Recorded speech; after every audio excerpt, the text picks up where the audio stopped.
Well, obviously this is unprecedented. It's a situation none of us have ever been in before, and I think when we consider the needs of our business, we need to be mindful of the impact that that might have on the needs of those most vulnerable to the effects of the virus, in particular our staff and our customers. So we've got 6 points that we want to advise dealers to follow in minimising the effects of the virus to the best of their ability. And the first of those is to listen to the advice of Public Health England.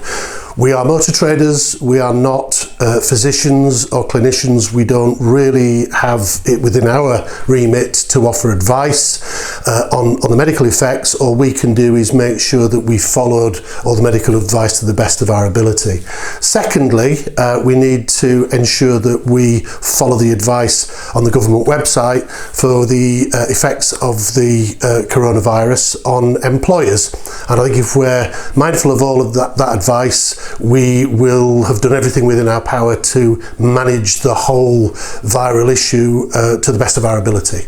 So the third point is that we need to communicate with our staff, and by that what I'm meaning is that we need to talk to them about their need to remain healthy and their need to ensure that they observe good hygiene, because the last thing we need is for our staff to contract the virus, spread it to other members of the team, and then take it home and spread it to the wider community.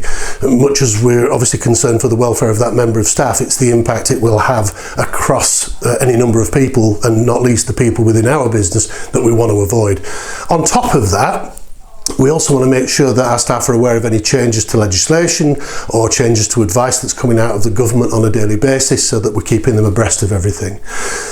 The fourth element that we need to observe is to communicate with our customers, and in particular to make sure that we reassure the customers that we have created an environment for them which is safe and that they can still continue to do business with. On top of that, more than talking to them, we need to listen to what they've got to say, because this is not a case of business as usual. This is now a case of business as required, and we need our customers to tell us what it is they require from us and how they want to transact with us, and we need to be prepared to be flexible to provide that level of service. So, talking about doing business with our customers on their terms, very, very important that we utilise our teams, particularly through times where our teams perhaps have a little less to do. Obviously, if we're seeing fewer customers coming through our door, we've got more idle hands within the business. Those bodies could be used to do all sorts of additional work. They could be used to collect and deliver service customers' cars for service work. They could be used for taking demonstrators through to customers who choose not to come down to the dealership to deal with us. In addition to that, we've also got our own responsibility as members of our community to do our bit for our customers and other people, the vulnerable people within the community.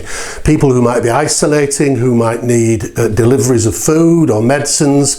We've got the people available to do that. We certainly need to be communicating that resource availability back to our own customers. And lastly, the last element of our 6 pieces of advice is what to do if things become more drastic, if we fall on much leaner times. Well, first and foremost, we've got to consider that cash is very, very important. It's the lifeblood of our business, and one of the first things you need to be doing is looking to your debtors and making sure that you are on top of your debtors, that you've called in all the debt that you are due. Consider restricting the credit accounts you're prepared to sign off, because you don't want to actually carry more debt through this period. Look at your used car stocks. Look to perhaps reducing the days into stock. 45 days is perhaps enough in this time. Look at your fully paid new car stock and look at your pre-reg stock. Those cars are unlikely to generate you much of a margin. Ensure that those cars are priced aggressively with a view to moving them out into the market as quick as you possibly can. Review costs, something that should be an ongoing activity anyway, but review your costs and review your contracts. Make sure that you are not paying over the odds for any of the services that you are being provided with, and make sure that all those services are something that you need. If if it comes to it, perhaps you need to look at some of your non-productive team and question whether or not those people could have reduced hours. It may be something that's appropriate in the circumstances, and ultimately, much as we want to avoid this at all costs, you might need to consider redundancies. Once again, it will be looking to those non-productive areas of your business to try to make some savings if necessary.